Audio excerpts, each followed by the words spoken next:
मानवों को जो है पर उनके संबंधों को जो है किसी सीमा में जो है हम यहाँ पर बांध कर नहीं रख सकते। अगर तुम निरक्षर नहीं हो जीवन के पाठ को पढ़ने में या फिर जीवन की वर्णमाला को पढ़ने में तुम निरक्षर नहीं हो ना, तो मुझे पढ़कर देखो। अभी आपने हमको भाई बोला है तब तो जरूर लेगा ना मेम साहब, हाँ करके वहाँ पूछता है जो है, या फिर चीनी फेरी वाला जो है वहाँ फाटक से घर से जो है बाहर जो है आ रहा था। इसीलिए तो शायद कोई तो सच्चाई उसमें रही होगी, इसीलिए तो सच में आज चीनी का जो भाई है।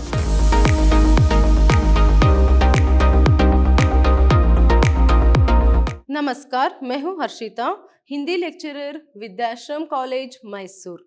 आज हम मैसूर यूनिवर्सिटी के फर्स्ट सेमेस्टर बीकॉम की हिंदी पाठ्यक्रम से सिस्टर का वास्ते जो पाठ है उसे देखेंगे। पाठ को देखने से पहले हम जो लेखिका परिचय है उसे देखेंगे। देखिए, प्रस्तुत पाठ के लेखिका है महादेवी वर्मा जी।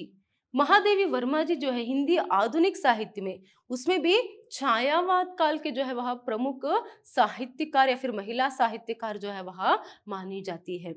छायावाद काल के 4 स्तंभों में एक जो है पर महादेवी वर्मा जी को माना जाता है। देखिए, इनके जो जन्म है वह सन 1907 में हुआ। महादेवी वर्मा जी का जन्म सन 1907 में हुआ। इनकी प्रमुख रचनाएं देखिए, निहार, रश्मि, नीरजा, दीपशिखा, स्मृति की रेखाएं, मेरा परिवार आदि इनकी प्रमुख रचनाएं हैं। देखिए, महादेवी वर्मा जी, उनके जो पद्य साहित्य जो है वह कितने यहाँ पर प्रसिद्ध है ना, उतने ही यहाँ पर इनकी रेखा चित्र, गद्य साहित्य, उसमें भी जो रेखा चित्र जो है वह बहुत ही प्रसिद्ध है। इनको यहाँ पर करुणा की मूर्ति या फिर वेदना की मूर्ति भी यहाँ पर कहा जाता है, क्योंकि इनकी जो करुणा और वेदना या फिर दुख जो है उसे हम ज्यादातर देख सकते हैं। इसीलिए देखिए, इनकी जो मृत्यु है वह सन 1987 में हुआ। सन 1987 में इनकी मृत्यु जो है वहां होती है। और जो प्रस्तुत पाठ आपके पाठ्य पुस्तक में दी गई है, कौन सा, सिस्टर का वास्ते जो है, यह एक रेखा चित्र है। और ये जो रेखा चित्र जो है यहाँ पर स्मृति की रेखाएं नामक कृति में संकलित किया गया है। किसमें? स्मृति की रेखाएं। इसमें उनकी बहुत ही प्रसिद्ध रेखा चित्र जो है उसका संकलन जो है यह है। इसमें महादेवी वर्मा जी ने क्या किया है, एक चीनी मतलब चीना के एक नागरिक जो है उसका वर्णन, उसके जीवन का चित्रण जो है उन्होंने बहुत ही मार्मिक रूप से या फिर हृदय स्पर्शी रूप से जो है किया है, जो इनके बहुत ही आत्मीय संपर्क में आता है। यह एक चीनी व्यक्ति जो है, जो चीनी फेरी वाला मतलब कपड़ा जो बेचने वाला जो रहता है ना, एक समय में लेखिका के बहुत ही आत्मीय संपर्क में आता है। तो उसके जो एक याद है, मतलब उसे याद करते हुए उसके जीवन के बारे में, उसके साथ कुछ बातचीत जो इनकी होती है, फिर उसके साथ कुछ लम्हे जो ये गुजारते हैं, तो उसके बारे में यहाँ पर वह लिखते हैं। देखिए, यहाँ पर ये रचना जो है एक और अगर चीनियों की चारित्रिक विशेषताओं को उजागर करते हैं, किसके चारित्रिक जो विशेषता है उस पर उजागर जो है करती है, तो दूसरी ओर जो है मानवीय संबंधों की सीमाहीनता को जो है रेखांकित करती है। मानवीय संबंधों की सीमाहीनता को जो है यहाँ पर मतलब मानवों को जो है पर उनके संबंधों को जो है किसी सीमा में जो है हम यहाँ पर बांध कर नहीं रख सकते। देखिए, लेखिका जो है वह भारत के है और वह चीनी फेरी वाला मतलब जो कपड़े बेचने वाला जो व्यक्ति था वह चीना का था। तो ऐसे में जो है वह एक चीनी था। तो ऐसे में क्या है, दो अलग अलग देशों के व्यक्ति होने के, लोग होने के बावजूद भी कितनी आत्मीय जो है, आत्मीयता जो है उन दोनों के बीच में यहाँ पर हम होती है।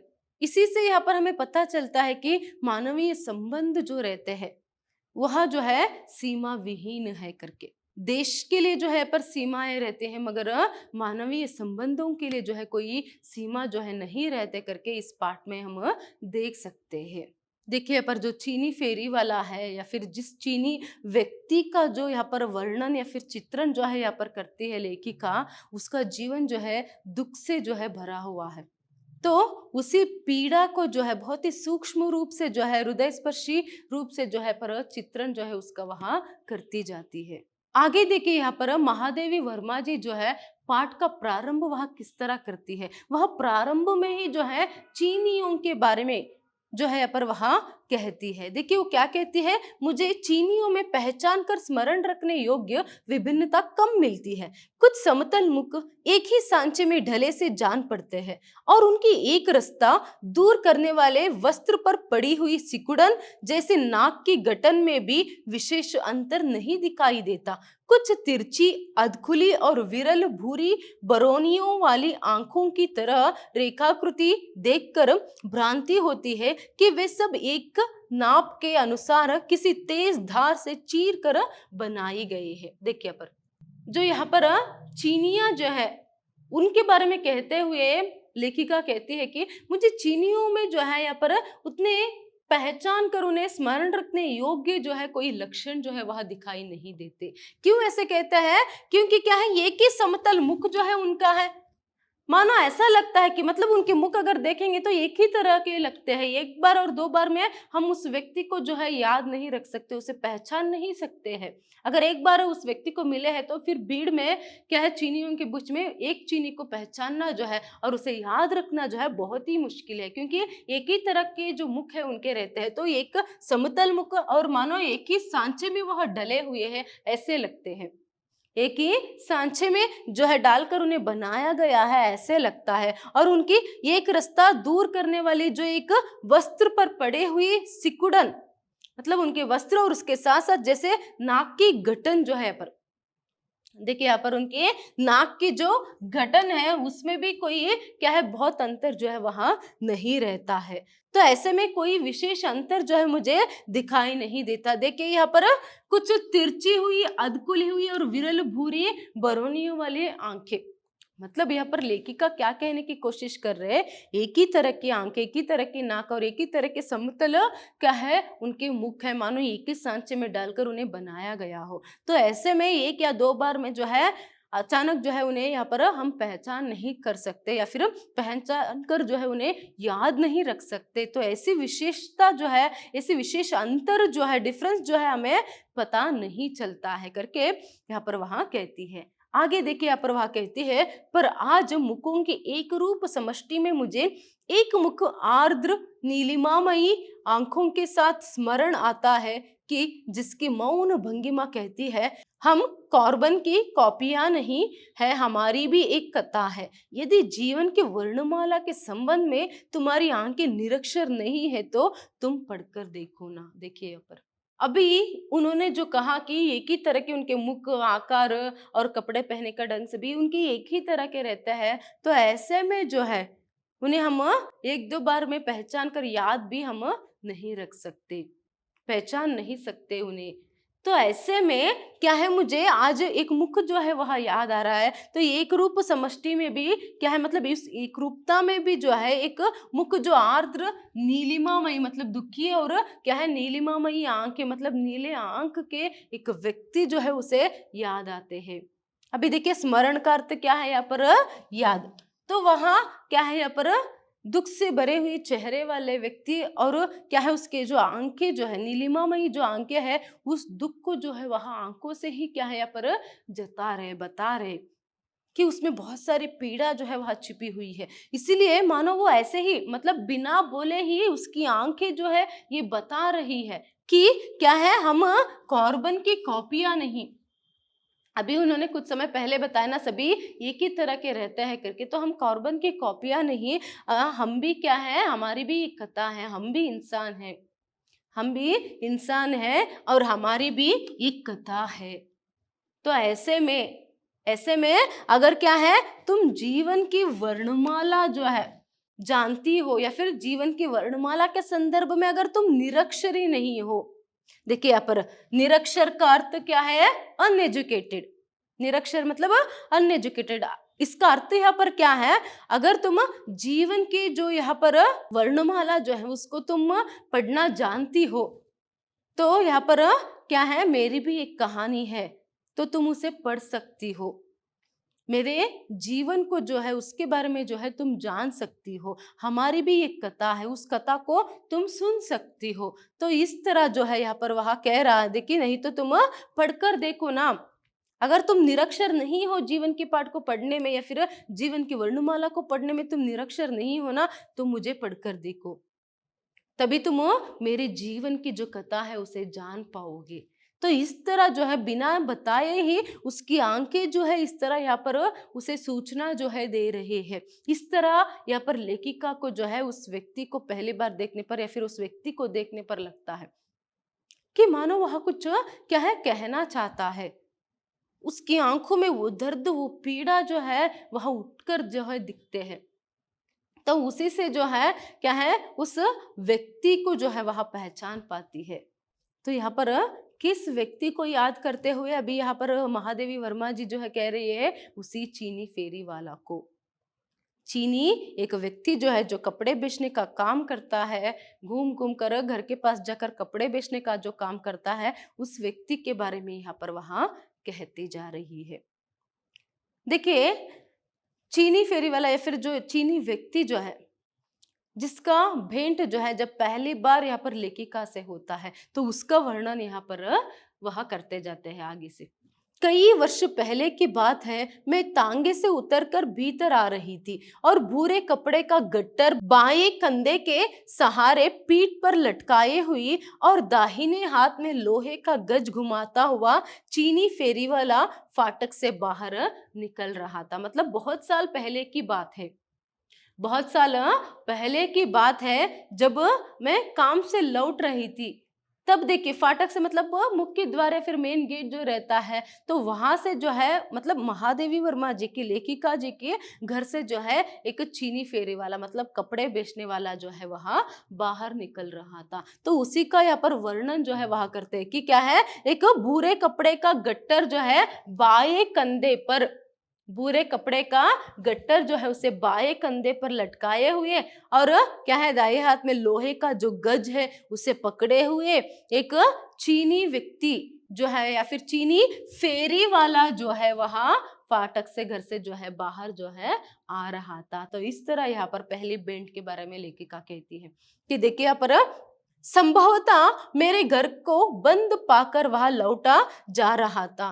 कुछ लेगा मेम साहब, दुर्भाग्य का मारा चीनी, उसे क्या पता कि यह संबोधन मेरे मन में रोष की सबसे तुरंग उठा देता है। देखिए यहाँ पर अभी महादेवी वर्मा जी अपने घर के अंदर जा रही थी काम से लौटकर, और घर के बाहर, घर से जो है बाहर कौन आ रहा था, वह चीनी फेरी वाला व्यक्ति, अभी वह कपड़े बेचने वाला है। तो जैसे ही वह महादेवी वर्मा जी को घर के अंदर आते हुए देखता है और वह लौटता रहता है, तो वो मैं क्या है कहता है, कुछ लेगा मेम साहब, क्या है पूछता है पर महादेवी वर्मा जी से, कुछ लेगा मेम साहब क्या करके यहाँ पर वह पूछता है। देखिए, महादेवी वर्मा जी यहाँ पर कहते हैं कि दुर्भाग्य का मारा चीनी, शायद उस चीनी को ये पता नहीं है कि ये जो मेम साहब शब्द जो है वह लेखिका को पसंद नहीं है। लेखिका को ये जो मेम साहब शब्द जो है ना वह पसंद नहीं। क्यों ऐसे कहते हैं? क्योंकि यहाँ पर लेखिका कहती जाती है, मुझे जी जी, दीदी या फिर बेटी, माँ, तो इस तरह के शब्द जो है मैंने सुने हैं, उससे मैं परिचित हूँ और वह देशीय शब्द जो है मुझे बहुत ही पसंद है। मगर ये जो मेम साहब करके ये जो विदेशी शब्द जो है मुझे वहां पसंद नहीं, क्योंकि ये शब्द जो है मुझे क्या है गाउन पहनाकर खड़ा कर देता है। तो इस तरह मुझे लगता है, तो इसका अर्थ यहाँ पर क्या है, एक विदेशी एक भाव जो है उसमें उनमें पैदा करता है। मेम साहब ये विदेशी शब्द है, तो ऐसे में ये जो मैम करके वो पुकारता है तो उन्हें एक विदेशी भाव जो उसमें जो रहता है उससे उन्हें क्या है विरोध है, उन्हें पसंद नहीं है। तो ऐसे में क्या है उन्हें बहुत ही गुस्सा जो है उस समय में आता है कि वो स्पेशली जो मेम साहब करके पुकारता है उससे। तभी देखिए यहाँ पर मैंने अवज्ञा से उत्तर दिया, मैं विदेशी फॉरेन नहीं खरीदती, हम फॉरेन है, हम तो चाइना से आता है। कहने वाले के कंठ में सरल विस्मय के साथ साथ उपेक्षा की चोट से उत्पन्न चोट भी थी। इस बार रुककर उत्तर देने वाले को ठीक से देखने की इच्छा हुई। देखिए, अभी जैसे ही महादेवी वर्मा जी को वह मेम साहब कुछ लेगा क्या करके पूछता है, तो उन्हें ये जो मेम साहब शब्द सुनकर, मेम ये शब्द जो है सुनकर, विदेशी शब्द सुनकर उन्हें गुस्सा आता है। तो अवज्ञा से जो है वह क्या कहती है, मैं विदेशी फॉरेन नहीं खरीदती, इसे याद रखिएगा, मैं विदेशी फॉरेन नहीं खरीदती करके यहाँ पर लेखिका जो है कहती है। तो हो सकता है सप्रसंग वाक्य के लिए आपसे पूछा जाए। तो ऐसे कौन यहाँ पर बताती है, महादेवी वर्मा जी जो या फिर लेखिका जो है उस चीनी फेरी वाला को जो है यहाँ पर बताती है कि मैं विदेशी कपड़े जो है ना वहां नहीं पहनती। तो वह कहता है कि मैं विदेशी मतलब मैं फॉरेन हूँ। हम कहाँ फॉरेन है, मैं तो बगल से चाइना से जो है मैं आता हूँ, मतलब मैं चाइना से आया हूँ। देखिए वो क्या कहता है, हम फॉरेन है, हम तो चाइना से आता है। तो यहाँ पर एक प्रश्न चिन्ह है। देखिए उसे विस्मय मतलब आश्चर्य होता है, उसको आश्चर्य होता है, हम फॉरेन कहाँ है, हम तो क्या है यही बगल में, आपके बगल में जो चीना है या फिर चाइना जो है, पर देखिए वो चाइना कहते हैं, तो चाइना से मैं आया हूँ। तो मानो वो कहना चाहता है कि हम तो क्या है यहाँ पर आपके भाई जैसे है। तो ऐसे में क्या है, ये जो फॉरेन करके जो प्रयोग करते हैं उससे उन्हें वो जो शब्द जो है उसे सुनकर यहाँ पर चीनी फेरी वालों को जो है दुख भी होता है। तो यहाँ पर देखिए आगे इस बात को सुनकर मानो एक चोट जो है उसे लगता है, तो उसे महसूस करती है लेखिका उस उन शब्दों में। तो इसीलिए वो क्या करती है, अभी रुक कर एक बार उस व्यक्ति को ठीक से देखने का मन जो है यहाँ पर लेखिका को होता है। तभी देखिए यहाँ पर, मेरी उपेक्षा से उस विदेशी को चोट पहुंची, यह सोचकर मैंने अपनी नहीं को और अधिक कोमल बनाने की प्रयास किया, मुझे कुछ नहीं चाहिए भाई, इस तरह वह कहती है। मतलब उसे नजरअंदाज करने की जो कोशिश जो वह करती है, उसे क्या है, उसे बहुत ही चोट पहुंचा है इससे। तो इससे वह इस बात को जानकर लेखिका जो है उसे रुक कर उसे और नहीं को ही, मतलब उसे नहीं लेना है, नहीं खरीदना है, तो उसे ही और कोमलता से उसे बताने के लिए क्या कहती है, मुझे कुछ नहीं चाहिए भाई, इस तरह वह कहती है। देखिए लेखिका जी उस चीनी की जो मनस्थिति है उसे उसकी बातों से ही जो है पहचान लेती है। तो जैसे वो कहता है हम तो चाइना से आया है, मतलब आपके बगल के जो राष्ट्र है, देश जो है उससे आए हैं, तो हम अलग कैसे हो सकते हैं, हम विदेशी कहाँ से है। तो एक भाई जो है यहाँ पर हम ऐसे में भ्रातृत्व भावना जो है उसमें जो था, तो उससे वह पहचान लेती है। तो इसीलिए लेखिका क्या कहती है, पर मुझे कुछ भी नहीं चाहिए भाई करके यहाँ पर वहाँ कोमलता से जो है यहाँ पर वहाँ कहती है। तभी देखिए चीनी भी विचित्र निकला, हमको भाया बोला है तब जरूर लेगा, हाँ होम करते हाथ जला वाली कहावत हो गई। विवश कहना पड़ा, देखूं तुम्हारे पास है क्या। देखिए यहाँ पर अभी जैसे ही महादेवी वर्मा जी मुझे कुछ भी नहीं चाहिए भाई करके, भाई ये जो शब्द है उसका प्रयोग करती है, तो चीनी भी विचित्र निकला। मतलब वो क्या कहता है, हमको भाई बोला है तब तो जरूर लेगा, अभी आपने हमको भाई बोला है तब तो जरूर लेगा ना मेम साहब, हाँ करके वहां पूछता है। तभी यहाँ पर महादेवी वर्मा जी विवश हो जाती हैं, जैसे मानो होम करते हुए हाथी जल गए। तो यहाँ पर वो अभी और इनकार जो है पर नहीं कर पाती है। तो इसलिए वो क्या कहती है, देखो तुम्हारे पास क्या है दिखाओ करके वहां कपड़े देखने के लिए तैयार हो जाती है। देखिए अभी यहाँ पर चीनी बरामदे में कपड़े का गट्टर उतारता हुआ कहा चला, बहुत अच्छा सिल्क लाता है सिस्टर, चाइना सिल्क, क्रेप, बहुत कहने सुनने के उपरांत 2 मेजपोश खरीदना आवश्यक हो गया। सोचा चलो छुट्टी हुई, इतनी कम बिक्री होने के कारण चीनी अब कभी इस ओर आने की भूल ना करेगा। देखिए यहाँ पर अभी महादेवी वर्मा जी क्या करते हैं, अभी वह विवश है, अभी तो वो चीनी को इनकार नहीं कर सकती है ना, तो इसीलिए वहां देखने के लिए तैयार हो जाती है। अभी वो भी क्या करता है, कपड़े के गट्टर नीचे रखता है और उसे दिखाने लगता है। तो दिखाते हुए वो कहता है कि बहुत अच्छा क्रेप लाता है, मतलब वो उसके पास जो जो कपड़े है उसे दिखाते हुए, देखो सिल्क के है, अच्छे अच्छे सिल्क के कपड़े हैं, क्रेप के कपड़े हैं, देखो मेम सब करके उसके पास जो कपड़े थे जिसे वो बेचने के लिए लाया था उन्हें दिखाने के लिए वहां शुरू हो जाता है। तो ऐसे में क्या है, महादेवी वर्मा जी भी कुछ समय के लिए कपड़े देखकर विवश होती है, तो वो कुछ कपड़े जो है उससे वहां खरीदती है, मगर अब बहुत ही कम दाम में जो है वहां खरीदती है। तो इस समय महादेवी वर्मा जी सोचते हैं अभी इतनी कम दाम में मैंने व्यापार किया है, मतलब इतनी कम दाम में जो है यहाँ पर उसे कपड़े खरीदे हैं कि वो क्या है यहाँ पर कभी फिर जो है लौट कर नहीं आएगा कपड़े खरीदो करके, इस तरह यहाँ पर महादेवी वर्मा जी सोचती है। मगर देखिए यहाँ पर फिर जो है वहां पर कोई 15 दिन बाद वहां बरामदे में अपनी गठरी पर बैठकर गज को फर्श पर बजा बजा कर गुनगुनाता हुआ मिला। मैंने उसे कुछ बोलने का अवसर ना देकर व्यस्त भाव से कहा, अब तो मैं कुछ ना लूंगी, समझे। चीनी खड़ा होकर जेब से कुछ निकालता हुआ प्रफुल्ल मुद्रा में बोला, सिस्टर का वास्ते हैंकी लाता है, बहुत व्यस्त, सब सेल हो गया, हम इसको पॉकेट में छिपा कर लाते हैं। देखिए यहाँ पर अभी उस चीनी को पूर्ण रूप से हिंदी भी बोलने के लिए नहीं आता, तो वो टूटी फूटी हिंदी भाषा को बोलते हुए ही जो है वह क्या करता है, अपने कपड़ों की बिक्री जो है फिर गली गली घूमते हुए वह कपड़ों को जो है बेचता है। तो ऐसे में यहाँ पर क्या है, महादेवी वर्मा जी ने क्या सोचा था कि वो फिर कभी यहाँ पर लौट कर नहीं आएगा, मगर सिर्फ 15 दिन में ही क्या है, पहली बेंट के बाद सिर्फ 15 दिन में ही वह कपड़े बेचने वाला जो चीनी फेरी वाला है वहां वापस आता है। मतलब जब महादेवी वर्मा जी काम से लौट कर आती है तो वो देखते हैं कि गट्टर को, मतलब कपड़े के जो क्या है गट्टर है उसे नीचे डालकर उस पर वहां बैठ कर गज को, जो लोहे के जो गज है मतलब कपड़े को नापने का जो स्केल यहाँ पर हम कह सकते हैं, तो उस गज को जो है वहां क्या है बजा बजा कर, जमीन पर बजा बजा कर जो है कुछ गुनगुनाता हुआ वहां बैठा था। इसका मतलब यहाँ पर हम समझ सकते हैं कि वो लेखिका जी के इंतजार में ही बैठा था। तो जैसे ही उसे देखती है लेखिका मतलब महादेवी वर्मा जी, वो पहले ही कह देती है, इस बार तो मैं बिल्कुल भी कुछ नहीं खरीदने वाली हूँ, तुम चले जाओ करके। मगर देखिए चीनी फेरी वाला भी विचित्र है, वो क्या कहता है, जैसे ही लेखिका इस तरह कहती है वो उठता है, उठकर पॉकेट में से कुछ निकालता है और कहता है कि सिस्टर के वास्ते क्या है यहाँ पर हैंकी लाया हूँ। देखिए वो क्या कहता है, सिस्टर के वास्ते हैंकी लाता है, बहुत व्यस्त है, सब सेल हो गया।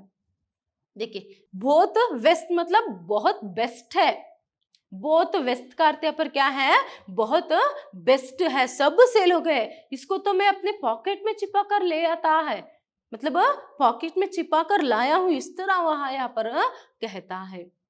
देखिए अभी जब वह इतने प्रेम से कह रहा है तो महादेवी वर्मा जी उसे मना नहीं कर सकती।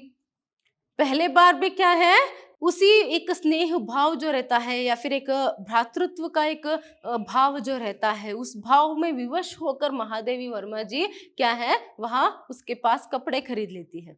अभी जब वह दूसरी बार 15 दिन के बाद आया है, अब जब वह कह रहा है कि मैं तो छिपा कर जो है इस हैंकी को लेकर आया हूँ, बहुत ही बेस्ट है करके जब कहता है, तो क्या है महादेवी वर्मा जी फिर से जो है विवश हो जाती है, विवश मतलब मजबूर हो जाती है। इस बार तो उन्हें जो है कपड़े तो खरीदने ही है, मतलब उस हैंकी को लेना ही है।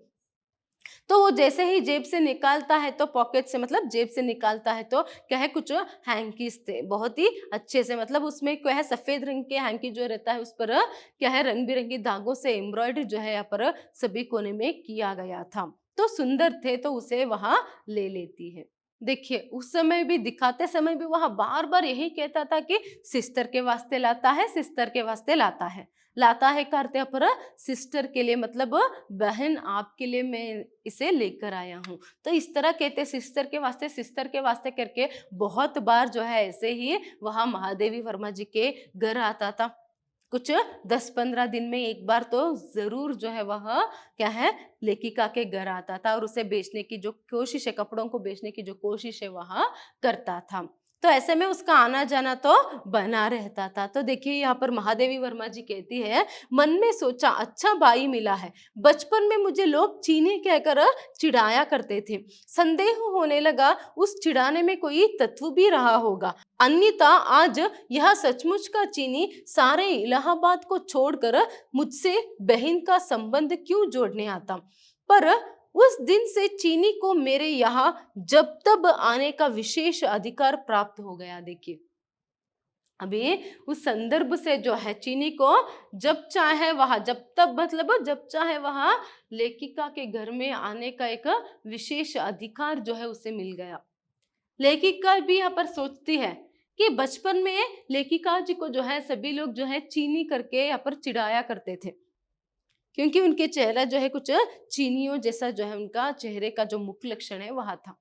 तो ऐसे में वह कहते हैं कि शायद बचपन में जो लोग मुझे चीनी चीनी करके जो चिढ़ाते थे, तो अभी देखो इसीलिए तो शायद कोई तो सच्चाई उसमें रही होगी, इसीलिए तो सच में आज चीनी का जो बाई है मतलब सच में आज चीना का जो एक व्यक्ति है पूरे इलाहाबाद को छोड़कर जो है मुझी से बहन का रिश्ता जो है क्यों जोड़ता, भाई बहन का जो रिश्ता है क्यों जोड़ता। देखिए वो यहाँ पर एक बहन जे एक बार यहाँ पर स्टार्टिंग में जो लेखिका ने भाई करके जो पुकारा था उसके बाद से तो वहाँ क्या है यहाँ पर बहन बहन मतलब सिस्टर का वास्ता करके यहाँ पर इसीलिए देखिए पाठ का शीर्षक मतलब जो टाइटल है उसे भी यहाँ पर सिस्टर का वास्ता करके रखा गया है ना। तो इसीलिए क्या है सिस्टर का वास्ता लाया, सिस्टर का वास्ता लाया मतलब वो बहुत ही प्रेम से जो है वहाँ कपड़े लेकर आता था और महादेवी वर्मा जी को जो है वहाँ बेचता था। तो ऐसे में सच में जो है उन दोनों के बीच एक भाई बहन का जो एक संबंध जो है वह बन गया। फिर तो बाद में जब चाहे वह जो है यहाँ पर महादेवी वर्मा जी के घर आता था कपड़े बेचने के लिए। देखिए जब भी वहां आता था कपड़े बेचने के लिए सिर्फ कपड़े ही नहीं बेचता, उसके साथ साथ बहुत सारी जो बातचीत है उनमें होती थी। जैसे यहाँ पर नीले रंग के दीवार पर जो है किस रंग के चित्र जो है अच्छे से उठकर दिखते हैं, सुंदर लगते हैं, या फिर हर एक कुशन पर किस रंग के पक्षियां जो है वह अच्छे लगते हैं, या फिर सफेद पर्दों पर उसके कोने में जो है किस रंग की एम्ब्रॉयडरी अगर करेंगे तो अच्छे लगेंगे। ये सबका ज्ञान यहाँ पर चीनी फेरी वाला उतना ही रखता था जैसे जितना ज्ञान जो है एक कलाकार रखता है, उतने रंगों के बारे में ज्ञान जो है उसमें था। तो इस सब के बारे में वह बातचीत भी यहाँ पर करते थे। तो ऐसे में मानो क्या है वो हमेशा जो है यहाँ पर अपनी कथा को सुनाने में जो है वह उत्सुक जो है रहता था। देखिए इसलिए यहाँ पर महादेवी वर्मा जी कहती है कि जब उसके माता पिता ने मांडले आकार चाय की छोटी दुकान खोली तब उसका जन्म नहीं हुआ था। उसे जन्म देकर और 7 वर्ष की बहन के संरक्षण में छोड़कर जो परलोक सिधारी उस अंधे की माँ के प्रति चीनी की श्रद्धा अटूट थी। मतलब अभी कुछ समय पहले महादेवी वर्मा जी के बारे में जो मैंने कहा कि वह हमेशा जो है वो चीनी फेरी वाला जब भी उनसे मिलता था कि उसकी कहानी को सुनाने के लिए जो है वो उत्सुक था। तो ऐसे में क्या है जिस तरह वह हिंदी बोलता था उसे तो क्या है बहुत बार जो है पूर्ण रूप से अच्छे से समझना बहुत ही मुश्किल होता था। तो ऐसे में वह अपनी पूरी कहानी जो है एक दिन यहाँ पर महादेवी वर्मा जी को बता देता है। तो उसी के बारे में आगे से यहाँ दिया गया है। देखिए यहाँ पर महादेवी वर्मा जी कहती है कि करुणा की भाषा जो है वह शब्दहीन रहकर भी बोलने में बहुत ही सक्षम होते हैं करके। तो ऐसे में तो क्या है ये अपनी टूटी फूटी हिंदी में जो वह बातें करता है उसी में ही क्या है अपनी कथा को जो है अपनी कहानी जीवन के बारे में जो है वह सुनाता है। तो इसीलिए देखिए यहाँ पर उसके माता पिता ने मांडले आकार की चाय की दुकान खोली थी। तो उस समय जो है यहाँ पर क्या है जब ये जन्म लेता मतलब ये जो चीनी फेरी वाला है वह जन्म लेता है तभी जो है उसकी माँ जो है परलोक सिधार जाती है मतलब वो वहां मर जाती है। उस समय क्या है उसके 7 साल के बहन के हाथ में जो है उस बच्चे की जिम्मेदारी जो है देकर वहां चली जाती है। तो पिता ने जो है यहाँ पर क्या किया दूसरी शादी जो है वहां कर लिया। देखिए यहाँ पर चीनी फेरी वाला की जो जिंदगी है वह बहुत ही दर्द से दुख से जो है वह भरा हुआ है। तो ये जब पैदा हो जाता है तो वो क्या है माँ उससे दूर हो जाती है, बिछड़ जाती है। तो ऐसे में उसने अपनी माँ को कभी भी नहीं देखा था, फिर भी अपने बिना देखे मतलब अंधे की माँ से भी जो है वह बहुत प्रेम करता था और क्या है एक श्रद्धा जो है माँ के प्रति उसमें था।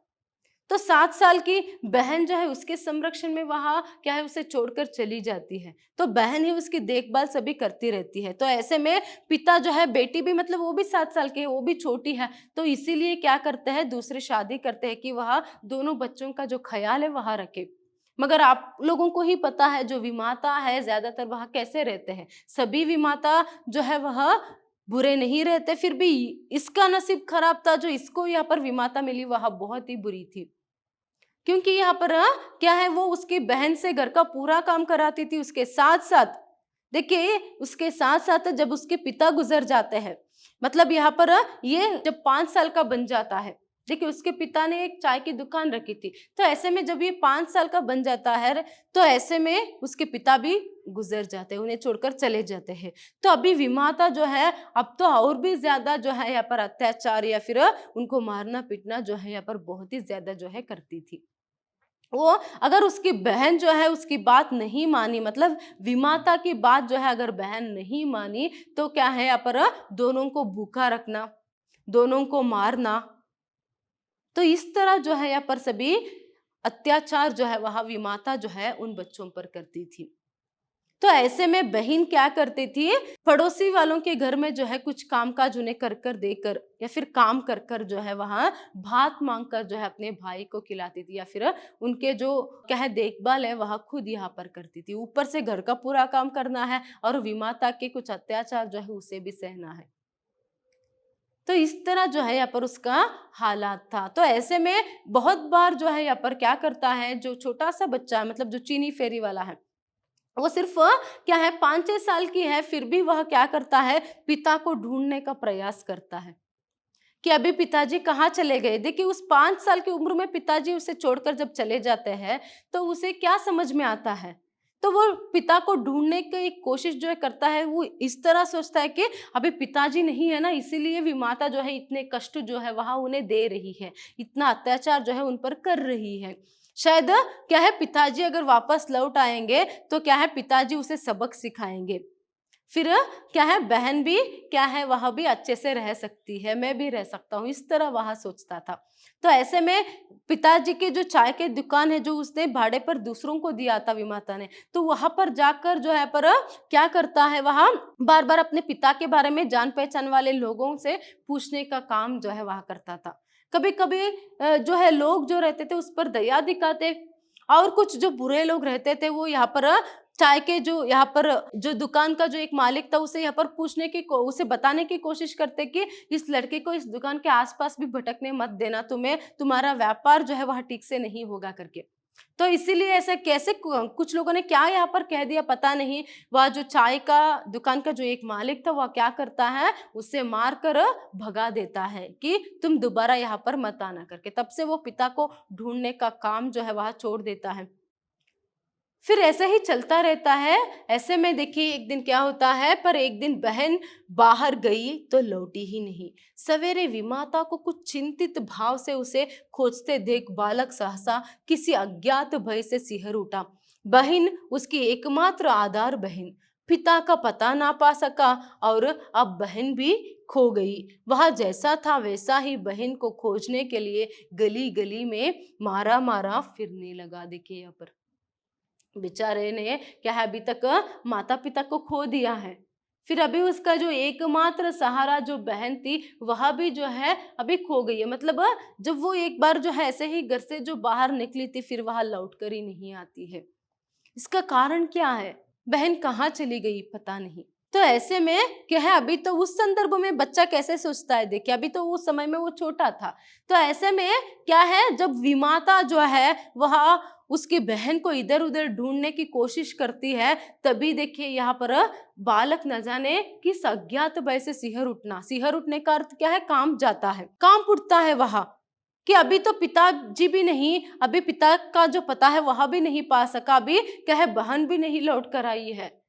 तो एकमात्र सहारे को खोकर वो जो बच्चा है बहुत ही दुखी होता है, मगर वह दुखी होकर बैठता नहीं, बल्कि क्या है जिस हालत में होता वैसे ही वह सीधा बाहर जाता है, घर के बाहर जाता है। और बाहर सभी जो है वह अपनी बहन को गली गली घूमते हुए पूरे शहर में जो है अपने बहन को ढूंढने का काम जो है वह करता है।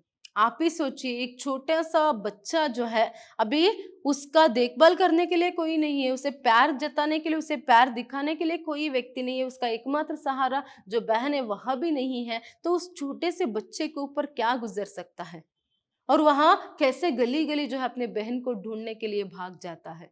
देखिए उसे ऐसे ही गली गली घूमते हुए भटकते हुए देख कुछ लोग जो है ऐसे सोचने लगते हैं कि इतनी छोटी सी उम्र में बेचारा पागल हो गया है, मगर उसकी सहायता करने के लिए कोई सामने नहीं आता है। तो ऐसे ही क्या है घूमते हुए एक दिन जो है वह गिरह कटों के हाथ में जो है पकड़ जाता है, या फिर हाथ में जो है आ जाता है। तो ये जो गिरह कटों के हाथ में जो है उनके चंगुल में जो है ये जब फंस जाता है, तो उसकी एक दूसरी ही शिक्षा जो है प्रारंभ होती है।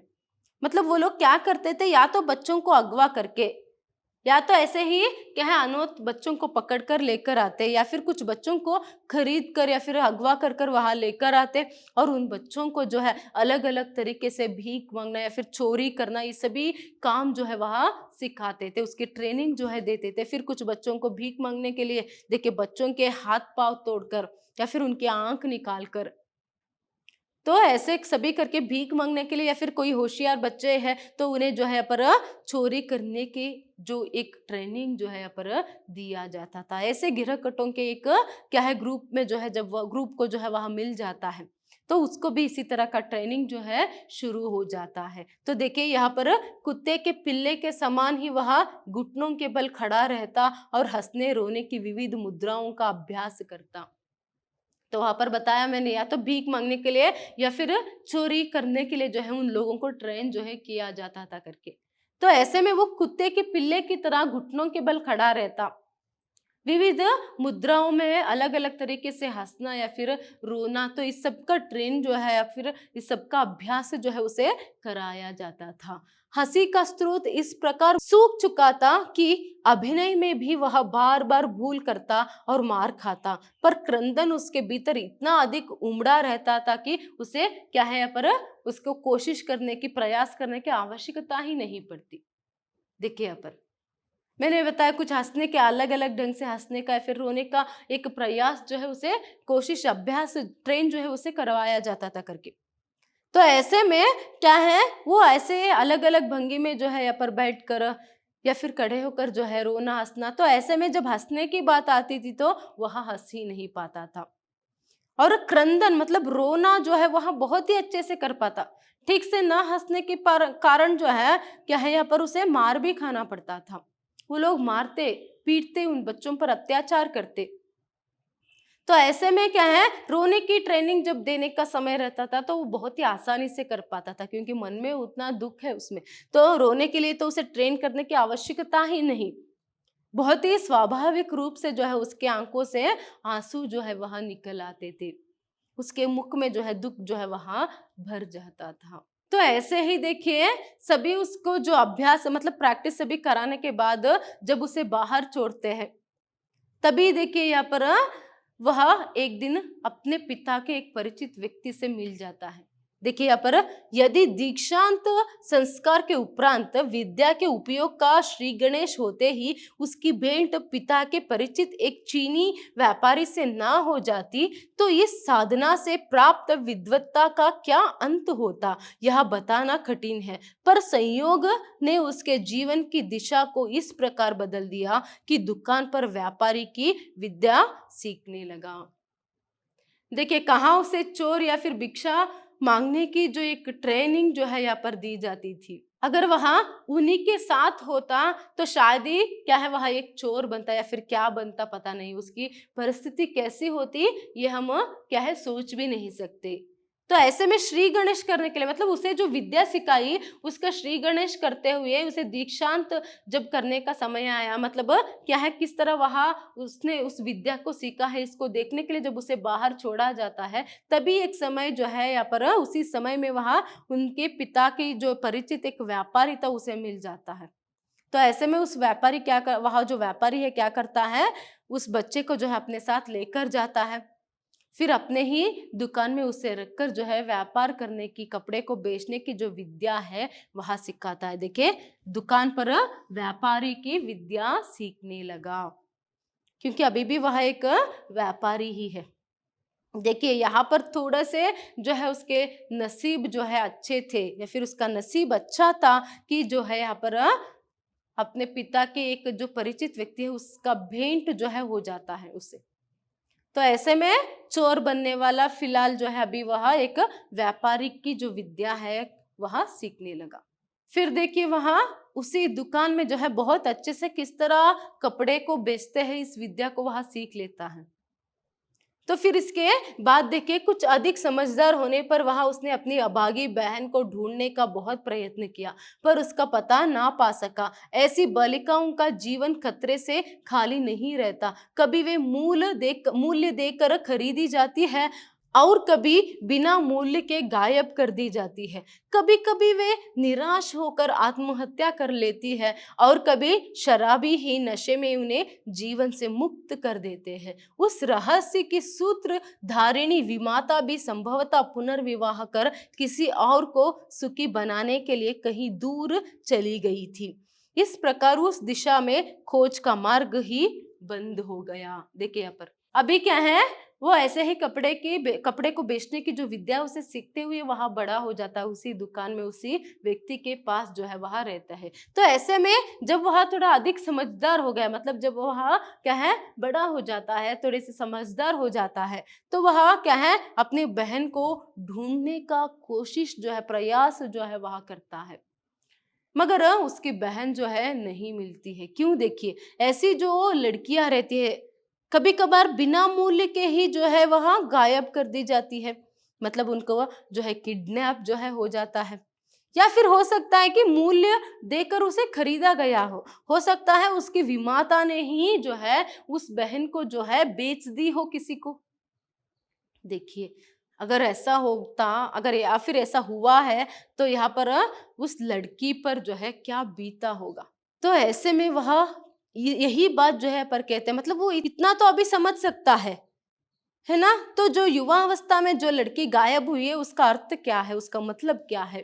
तो ऐसे में क्या है, या तो विमाता ने ही उसे बेच दिया है, या फिर क्या है उसको किडनैप बिना मूल्य देकर का अर्थ उसे किडनैप जो है किया गया है, या फिर किसी शराबी ने जो है शराब के नशे में उसके जीवन को ही अंत कर दिया है।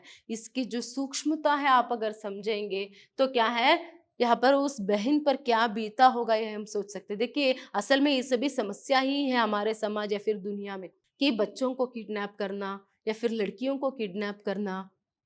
देखिए, छोटे छोटे बच्चों को किडनैप करके हाथ पांव तोड़कर उनके, या फिर क्या है उनकी आंखों को यहाँ पर आंखों पर गर्म सलाके रखकर उन्हें कुरूप किया जाता है। फिर क्या किया जाता है, पर भिक्षा मांगने में या फिर क्या है पर चोरी करने का जो काम है उन्हें सिखाते हैं।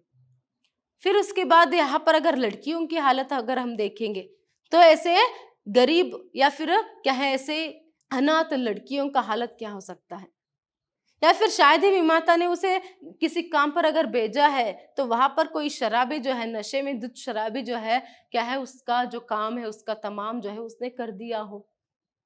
तो या फिर जो है अपनी जिंदगी से तंग आकर उस बहन ने जो है उस समय युवावस्था में थी, तो उस बहन ने जो है आत्महत्या ही कर ली हो। तो ऐसे सभी जो है चांसेस हो सकते हैं। तो ऐसे में वो समझदार हो गया था कि उस समय में जब ये छोटा था तो बहन कोई थी, तो क्या क्या हो सकता है या फिर क्या क्या हुआ होगा, तो इस तरह वहाँ क्या है समझ सकता है, विचार करता है, विमर्शा करता है। फिर जो विमाता थी, सबकी जो सूत्रधार कौन थी, विमाता जो थी, उसने भी दूसरी शादी कर ली थी।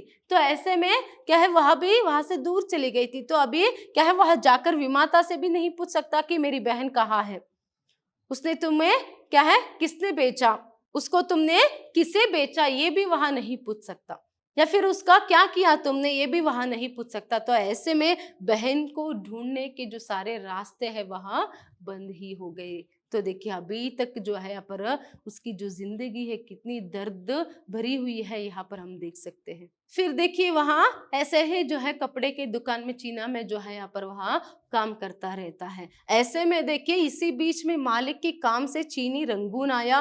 फिर 2 वर्ष कलकत्ते में रहा और तब अन्य साथियों के साथ उसे इस ओर आने का आदेश मिला। यहाँ शहर में एक चीनी जूते वाले के घर ठहरा है और सवेरे 8 से 12 बजे और 2 से 6 बजे तक फेरी लगाकर कपड़े बेचता रहता है। देखिए, अभी क्या है इतने दर्द से भरी हुई उसकी जो जिंदगी है, ऐसे में वह क्या करता है अपने मालिक के काम से जो है यहाँ पर भारत आता है कपड़े बेचने के लिए, मालिक ने ही भेजा था। तो ऐसे में क्या है पहले वह रंगून आता है, फिर उसके बाद कलकत्ते में 2 साल रहता है, फिर वहां पर कपड़े बेचने के बाद फिर लेखिका के यहाँ पर जो है वहां आता है, इलाहाबाद आता है। यहाँ पर एक जूते बेचने वाले के घर में जो है वहां रहता है।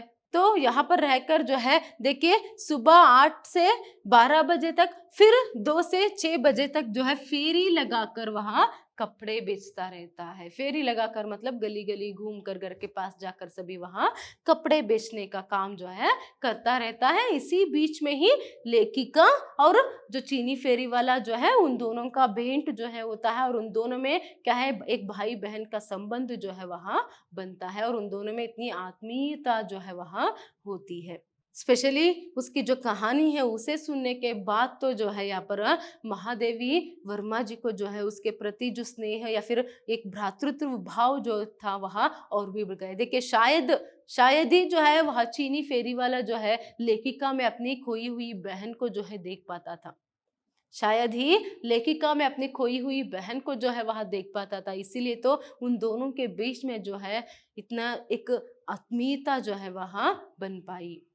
तो ऐसे में देखिए चीनी की सिर्फ दो ही इच्छाएं हैं, ईमानदार बनने की और बहन को ढूंढ लेने की, जिनमें से एक की पूर्ति तो स्वयं उसी के हाथ में है और दूसरे के लिए प्रतिदिन भगवान बुद्ध से प्रार्थना करता है। देखिए अपन अभी लेखिका बताती है कि उसकी जिंदगी में सिर्फ दो ही इच्छाएं हैं। क्या है? एक तो अपनी खोई हुई बहन को क्या है ढूंढना, जो बहुत ही मुश्किल है या फिर नामुमकिन ही है ऐसा कह सकते हैं, और एक ईमानदार बनना। देखिए यहाँ पर कपड़े बेचने के संदर्भ में भी क्या है यहाँ पर उसे सिखाते समय भी किस तरह यहाँ पर क्या है गज को घुमाना है, और किस तरह कब कपड़े को मतलब क्या है हिसाब से जितने कपड़े बेचने हैं उससे कम करके किस तरह यहाँ पर कपड़े को बेचा जाता है। वहां पर थोड़ी सी बेईमानी भी जो है रहती है।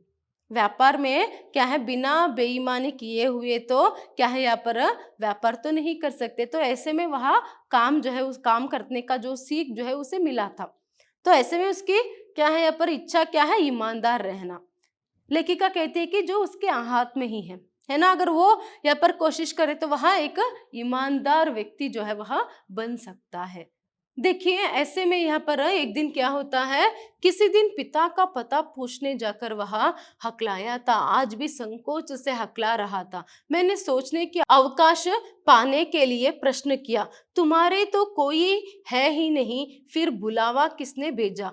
चीनी के आंखें विस्मय से भरकर पूरी खुल गई। हम कब बोला हमारा चाइना नहीं है? हम कब ऐसा बोला सिस्टर? मुझे स्वयं अपने प्रश्न पर लज्जा आई। उसका इतना बड़ा चीन रहते वह अकेला कैसे होगा? देखिए एक दिन ऐसे ही क्या होता है यहाँ पर वही क्या है लास्ट भेंट मतलब आखिरी भेंट जो है उससे वहां होती है कि एक दिन वहां आता है। किस तरह वह क्या है बचपन में अपने पिता के क्या है यहाँ पर पता पूछने के लिए वहां अकला आया था, आज भी वहां अकलाता है। मतलब जो बात है असल में वहां बताने के लिए कि अभी जो है चीना से जो है उसे बुलावा जो है यहाँ पर आया है।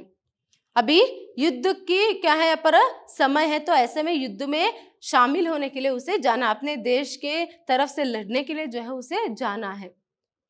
तो ऐसे में महादेवी वर्मा जी जो है उसे पूछते हैं, अरे तुम्हारा तो कोई परिवार नहीं है, तो ऐसे में कोई रिश्तेदार नहीं, तो ऐसे में चीना से बुलावा तुम्हें कैसे आया, किसने भेजा? करके लेखिका पूछती है बहुत ही स्वाभाविक रूप से।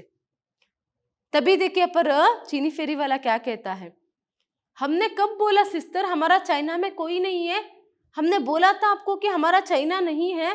देखिए यहाँ पर हम कब बोला हमारा चाइना नहीं है, मतलब पूरे वो जो देशभक्ति जो है उसमें जो है अपने देश के प्रति वो भाव जो है यहाँ पर हम देख सकते हैं कि चीनी फेरी वाला में जो है जो देशभक्ति था उसी से वो सभी ये बात बोल रहा है। तो ऐसे में क्या है उसके नजरिए में जो है यहाँ पर पूरी जो देश है यहाँ पर पूरा चाइना जो है उसका यहाँ पर परिवार है। तो ऐसे में जब परिवार संकष्ट में है तो इसे लड़ने के लिए जाना ही है। तो हमारा चाइना है तो उसके लिए लड़ने के लिए क्या है मुझे जाना है, वो मेरा फर्ज है। तो इस तरह कुछ जो है वह भाव जताता है। तभी लेखिका को जो है अपने बात पर ही क्या है उन्हें लज्जा होती है कि अरे इतना बड़ा चाइना होते हुए वह कैसे अकेला या फिर अनाथ जो है हो सकता है करके। तो क्यों ये जो आखिरी भेंट है उसके बारे में यहाँ पर लेखिका लिखती है, वो जो चीनी है उसमें जो देशभक्ति है वह अटूट है। तो यहाँ पर देखिए आपका पाठ जो है वह पूर्ण होता है। तो पूरे पाठ में जो है पूरे रेखा चित्र में जो है जो संस्मरण शैली में है, तो यहाँ पर वह क्या है याद करते हुए उस चीनी व्यक्ति को या फिर चीनी फेरी वाला को जो है याद करते हुए जो लिखती है। देखिए उसके पहली भेंट के बारे में, आखिरी भेंट के बारे में, फिर वो दोनों किस तरह यहाँ पर बातचीत जो है वहाँ करते थे। फिर किस तरह जो है यहाँ पर वो अपनी कहानी को सुनाता है। उस कहानी को भी देखिए, इसीलिए मैंने पहले ही कहा, बहुत ही हृदय स्पर्शी। अगर बुक में आप इसे क्या है यहाँ पर पढ़ते जाएँगे तो बहुत ही सुंदरता से जो है यहाँ पर हृदय स्पर्शी रूप से जो है यहाँ पर लेखिका ने लिखा है, उसके जीवन के बारे में। तो देखिए, इसीलिए तो प्रारंभ में ही बताया था कि क्या है, देश के लिए जो है सीमाएँ हो सकती हैं, मगर मानवीय संबंधों के लिए कोई सीमा नहीं। इसीलिए चीना और भारत के होने के बावजूद भी, अलग-अलग देश से होने के बावजूद भी जो है, दोनों में एक भ्रातृत्व भाव जो है, एक भाई-बहन का जो संबंध जो है वहाँ बनता है, एक आत्मीयता जो है वहाँ रहती है। तो ऐसे में क्या है, मानवीय मूल्यों को बरकरार रखने की भी क्या है, एक संदेश जो है इस पाठ से हमें मिलता है। धन्यवाद।